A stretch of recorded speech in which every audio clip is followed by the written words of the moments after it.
মা বাজান তুই আইস কতদিন পরে, কত বছর পরে তুই বাংলাদেশে আইলি প্রবাস থেকে।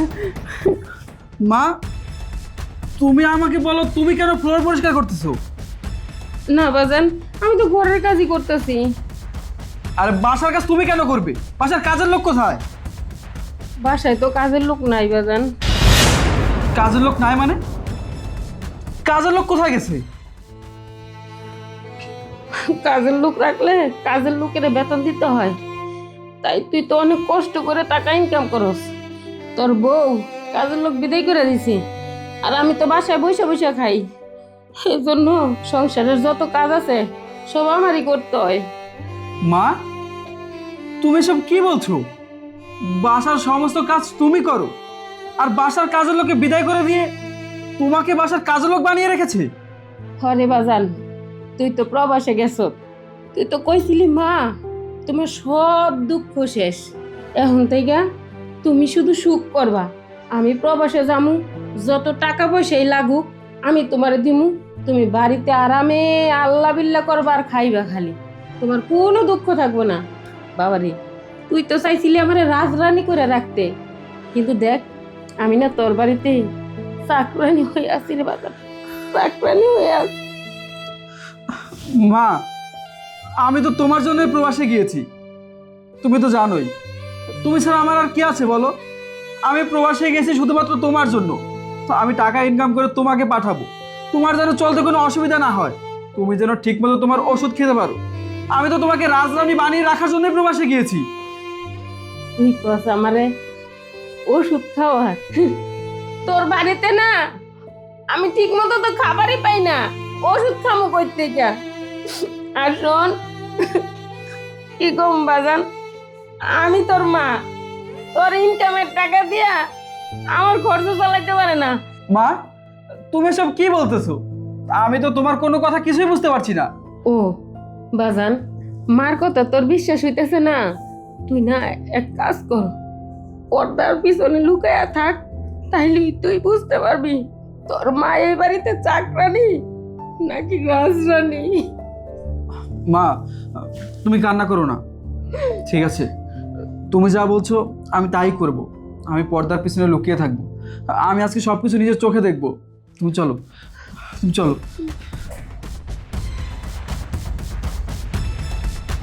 আয় বাবা আয়।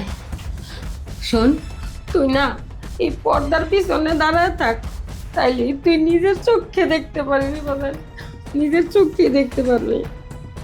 ঠিক আছে মা, আমি পর্দার পেছনে লুকাচ্ছি, তুমি এখানে বসো।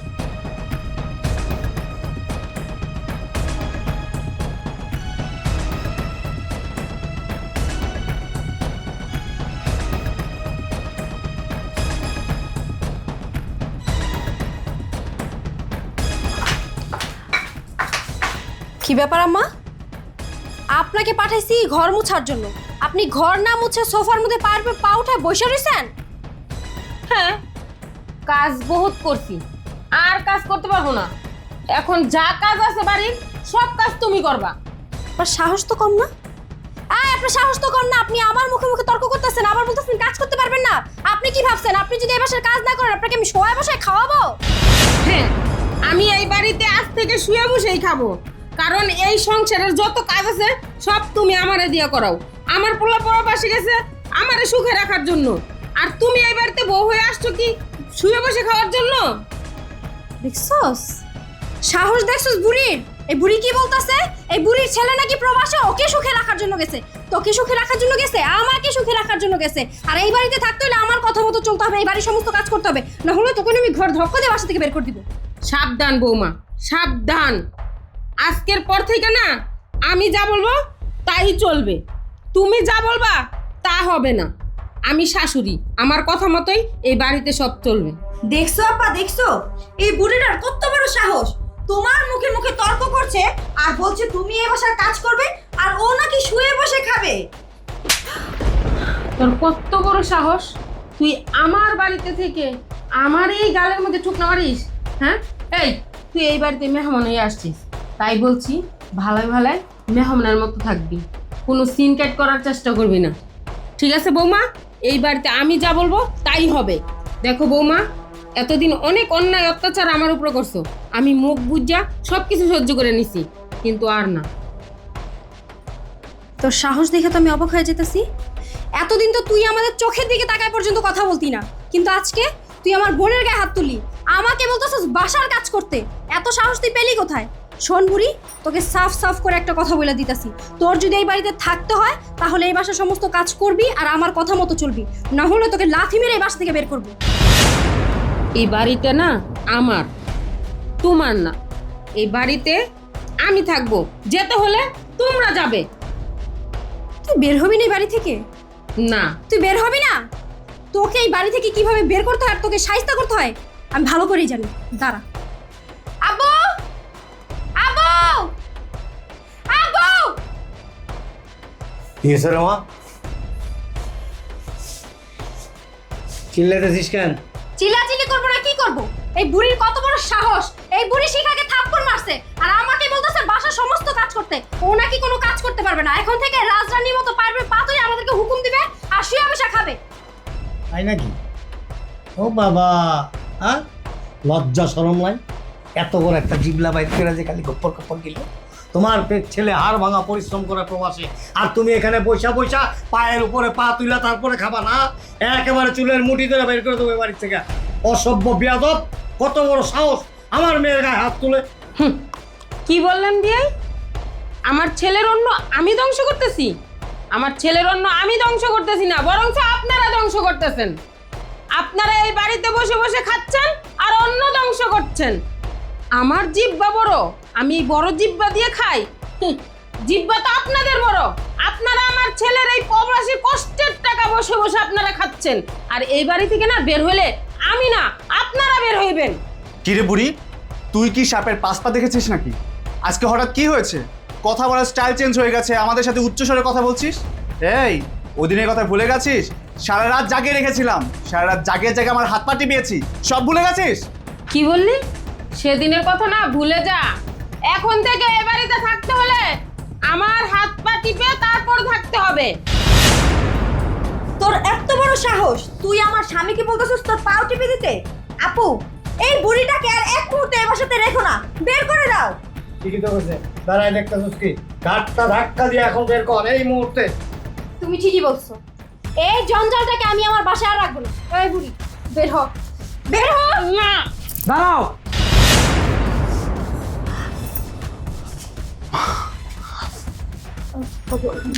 জিসান তুমি? হ্যাঁ আমি। আমার বাসা থেকে আমার মাকে তুই বের করে দিবি? ইয়ে মানে জামাই, কত বড় সাহস তোমার! আমার সামনে তুমি আমার মেয়েকে চড় মারো!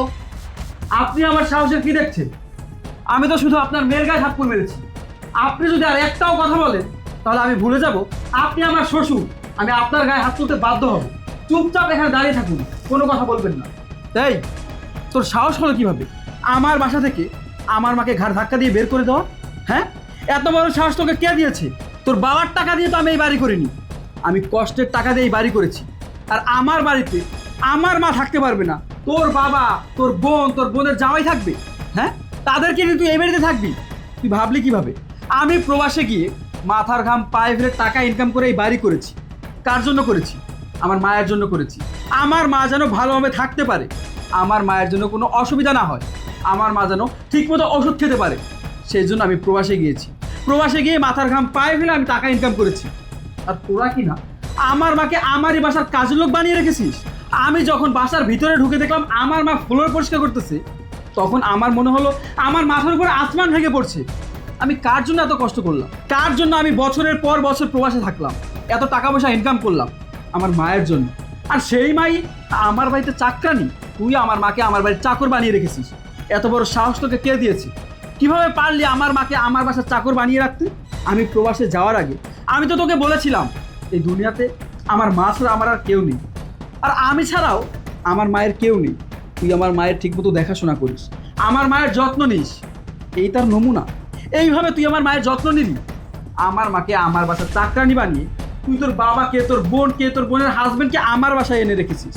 হ্যাঁ, তারা আমার টাকায় বসে বসে খাচ্ছে। আর তোর বোনের হাজবেন্ড কি বললো? আমার মাকে দিয়ে নাকি তার পার্টি পায়। হ্যাঁ, এটাও আমাকে শুনতে হলো। দিনের পর দিন, রাতের পর রাত আমার মা তোদের সেবা যত্ন করেছে, তোদের পাশে থেকেছে। আর তোরা আমার মাকে এত অবহেলা করেছিস, এত অযত্ন করেছিস। আর তোর বাবা কি বললো? আমার মা নাকি আমার অন্ন ধ্বংস করতেছে, আমার টাকায় আমার মা বসে বসে খাচ্ছে। আরে আমার মা যদি আমার টাকায় খেতে না পারে তাহলে কে খাবে? আমার টাকা দিয়ে আমি কাকে খাওয়াবো? তোকে খাওয়াবো, তোর বাবাকে খাওয়াবো, আর তোর এই বোনকে, আর তোর এই অকর্মা বোনের হাজবেন্ডকে খাওয়াবো। হ্যাঁ, কিভাবে ভাবতে পারলি তোরা? আমার মাকে দিনের পর দিন এত অত্যাচার করেছিস, এই সব কিছু তো আমি জানতেই পারতাম না যদি আজকে আমি প্রবাস থেকে বাংলাদেশে না আসতাম। ভালোই হয়েছে, আজকে আমি আমার নিজের চোখে সব কিছু দেখেছি। তা না হলে আমার এই দুঃখিনী মা সারাটা জীবন কষ্ট করতো, সারাটা জীবন পরিশ্রম করতো। আমার মা আমার বাসায় চাকরানি হয়ে কাটিয়ে দিত। সে তো কখনো আমাকে বলতোও না যে তার ছেলের বউ তাকে বাসার চাকরানি বানিয়ে রেখেছে। কেন বলেনি জানিস? বলেনি শুধুমাত্র আমাদের সংসারে অশান্তি হবে বলে, শুধুমাত্র আমার কথা চিন্তা করে, আমার সুখের কথা চিন্তা করে কিচ্ছু বলেনি। সব কিছু আমার এই মা মুখ বুঝে সহ্য করেছে। তোরা দিনের পর দিন আমার মায়ের গায়ে হাতও তুলেছিস, আমার মায়ের সাথে খারাপ ব্যবহার করেছিস। এই তুই কি পারলি না আমার এই দুঃখিনী মাকে তোর নিজের মা মনে করতে? তোর তো মা নেই, তুই কি পারতি না আমার মাকে নিজের মায়ের মতো করে ভালোবাসতে, নিজের মায়ের মতো করে আগলে রাখতে? কিভাবে পারলি একজন মাকে এইভাবে অত্যাচার করতে? আমার মায়ের সাথে এতটা খারাপ ব্যবহার করার আগে একটা বারও কি তোর নিজের মায়ের কথা মনে পড়লো না? আজকে তোর মায়ের সাথে যদি এরকম কাজটা কেউ করতো, তোর ভাইয়ের বউ যদি এরকম কাজ করতো, তাহলে তুই কী করতি? সহ্য করতে পারতি? তুই যদি বাসায় গিয়ে দেখতি যে তোর মা তোদের বাসার চাকরানি, তোদের বাসার ফ্লোর পরিষ্কার করে, বাসার সমস্ত কাজ করে, তখন তুই কী করতি? সহ্য করতে পারতি? পারতি না। কোনো সন্তানই পারতো না। কোনো সন্তান চায় না তার মা বাবা কষ্ট করুক, তাও আবার এই বৃদ্ধ বয়সে এসে। আরে কেন কষ্ট করবে? আমি তো প্রবাসে থাকি, আমি একজন প্রবাসী।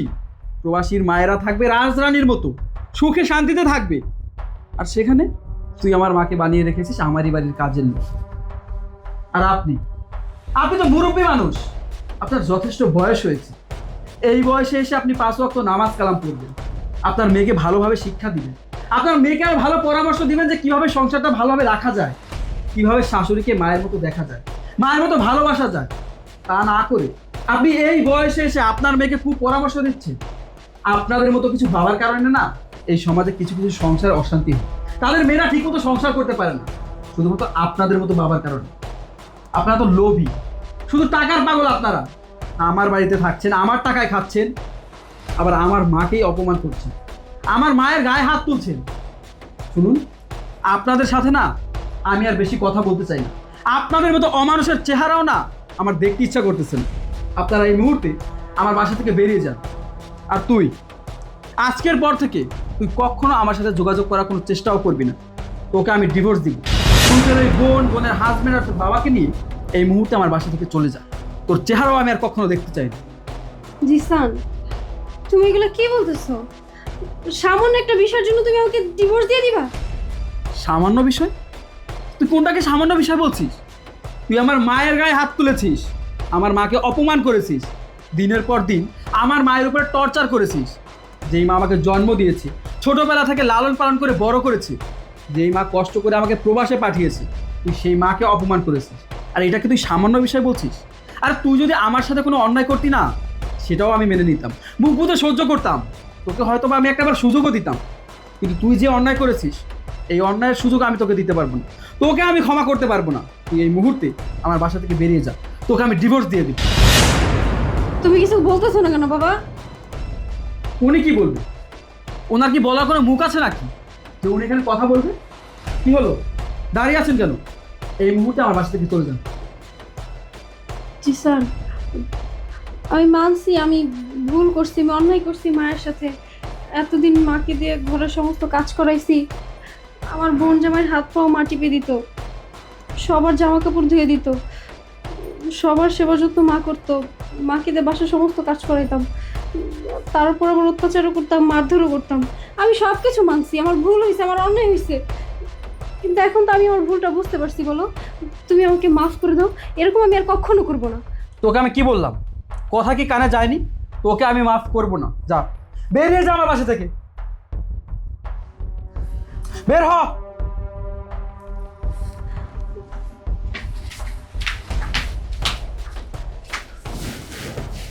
মা চলো, ভেতর চলো। চল বাবা।